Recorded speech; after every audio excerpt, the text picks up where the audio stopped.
그리고 위원님 아까 공익제보 말씀하셨는데 제가 기획단에 말씀드리겠습니다. 위원님은 윤지호라는 사람을 공익제보자로 추켜 세우면서 공익제보에 대한 어떤 그 제도의 존재 가치를 무너뜨린 분입니다. 그분이 공익제보를 얘기한 저는 위원님께서 질의하시는 내용에 대해서 숭하지 못하는 점이 너무 많다는 점을 이 자리에 빌려서 말씀드립니다.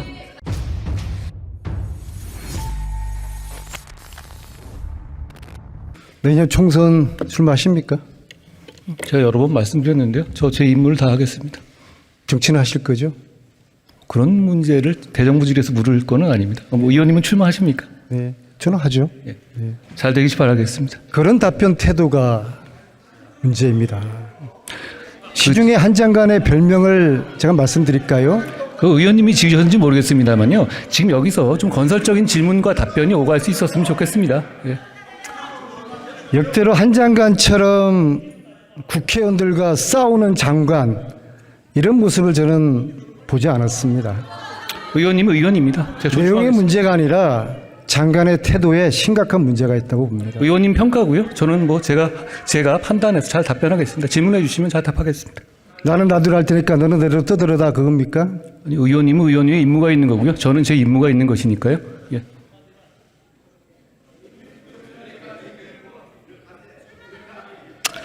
저는 사실 오늘 이 자리에 예.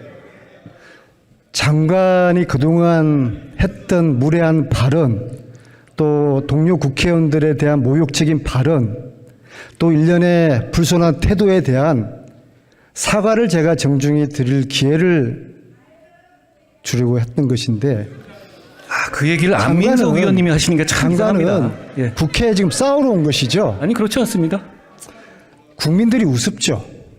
위원님, 그런 질문은 국민들이 보시기에도 참 황당해하실 것 같아요. 그건 국민들을 실망시키는 질문이고. 국민들이 두렵기는 합니까? 위원님 그런 말씀 많이 하시지 않습니까? 위원님 국민들한테 이상한 욕설 같은 것도 하시는 분 아니에요? 그런데 여기서 와서 마치 누구에게 훈계하고 이런 시간으로 대정부 질의를 쓰는 것, 전 적절치 않다고 봅니다. 그러니까 본인이 그동안 했던 발언이라든지 태도에 대해서 사과할 생각이 전혀 없습니까? 제가 위원님한테 그런 얘기 들을 상황은 아닌 것 같습니다. 제가 사과할 기회를 한번 드리겠습니다. 아니 저는 안민석 의원님한테 그런 식의 훈계를 들을 생각은 없습니다. 그러니까 하시려면 하시고 제가 듣겠습니다. 예. 사과할 기회를 드릴 테니까는요. 안민석 의원님, 위원님이 그런 말 하시는 거 좀 국민들이 우습게 보실 것 같지 않습니까? 위원님은 민원인에게 욕설을 하신 분 아닙니까? 아니 그런 분이 와서 제가 위원의 질문에 답하는 거에 태도 논쟁을 계속 하시겠다는 거, 저는 국민들께서 수긍하시지 못할 거라고 생각합니다. 사과하십시오. 위원님은 위원님에 있는 지역구의 국민들한테 욕설을 문자로 보내신 분이잖아요. 그분이 여기 와서 누굴 가르치려고 든다는 거 저 적절치 않다고 봅니다. 사과하십시오. 제가 말씀드렸고요. 예. 자, 사과를 받기 전에는 질의를 하지 않겠습니다. 그렇게 하십시오. 예.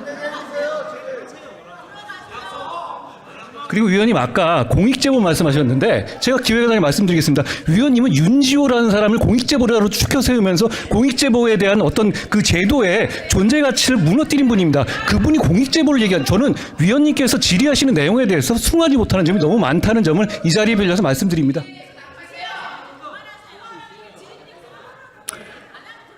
자, 의장님.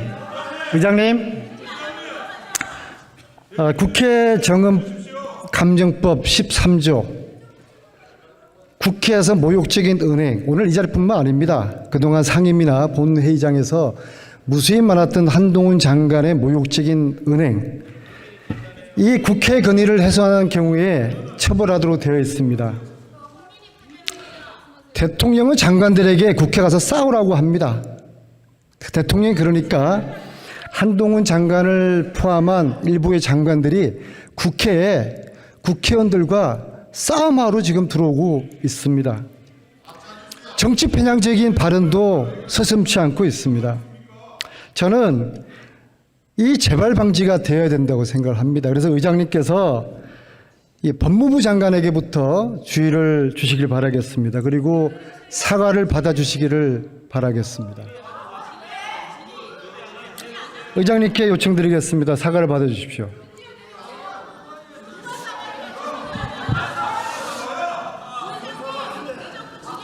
안민석 의원님, 제가 처음에 법무부 장관 나오실 때부터 질의하는 거나 답변하시는 걸 지켜봤습니다. 근데 오늘 안민석 의원님께서 질의하신 거에 또 법무부 장관이 답변하시는 거에 대정부 질의에 처음에 안민석 의원님께서 정치 출마부터 물으셨습니다. 저는 이 부분에 대해서는 오늘 대정부 질의에 적절한 질문은 아니었다고 생각을 하고요.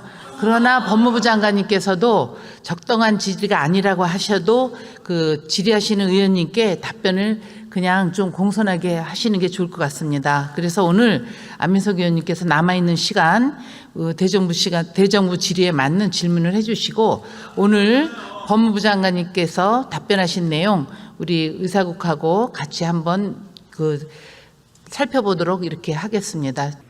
총리의 대정부 질의 답변 잘 들었습니다. 간단하게 한마디를 여쭤보겠습니다. 윤석열 정부 잘 되고 있습니까? 잘 되고 있다고 생각합니다.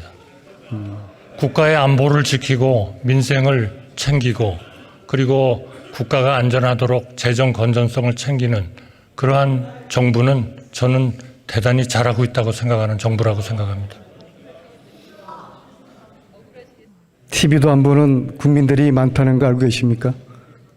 저는 그런 말씀 듣지 않았고요. 왜냐하면 제가 텔레비를 열심히 보기 때문에 텔레비 많이들 보고 계실 겁니다. 택시비가 얼마인지도 모르는 총리께서 민심을 제대로 파악할 수가 없겠죠. 그건 제가 말씀드렸죠. 3,800원에서 4,800원 인상한 1,000원에 대한 생각이 그동안에 너무 저 머릿속에 있어서 1,000원이라고 말씀드렸습니다.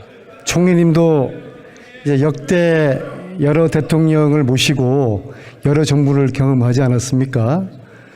유독 이번 윤석열 정부에서 지난 정부와 도드라진 차이점 2가지 정도, 긍정적인 건 부정적인 건 한 말씀 한번 해주시죠. 저는 제일 큰 변화는 국가의 안보를 어느 것보다도 중요하다고 생각하는 것입니다. 지난 작년 선거의 결과는 바로 국가 안보에 대한 많은 국민들의 우려가 반영된 결과다 이렇게 생각합니다. 안보가 없이 경제라는 것도 있을 수가 없는 겁니다. 두 번째는 경제라는 것은 정말 요즘과 같은 이렇게 급변하는 사회에서는 항상 커다란 리스크에 직면하고 있습니다. 이 리스크를 감당할 수 있는 일종의 버퍼 존을 항상 가지고 있어야 되는데 그 점에서 우리 재정이 너무나 방만하게 운영이 됐다. 앞으로 우리 고령화의 문제, 저출산의 문제, 그리고 통일의 문제, 이런 문제들에 대비하려면 정말 가장 중요한 거는 경제의 가장 마지막 보루인 건전한 재정이 있어야 되는데 그 건전한 재정이 너무나 심하게 망가졌고 바로 안보와 재정에 대한 이런 우려가 저는 국민들로 하여금 정권 교체를 하도록 그렇게 하셨다. 저는 그렇게 믿고 있습니다. 그 말씀 역시도 민심과는 상당히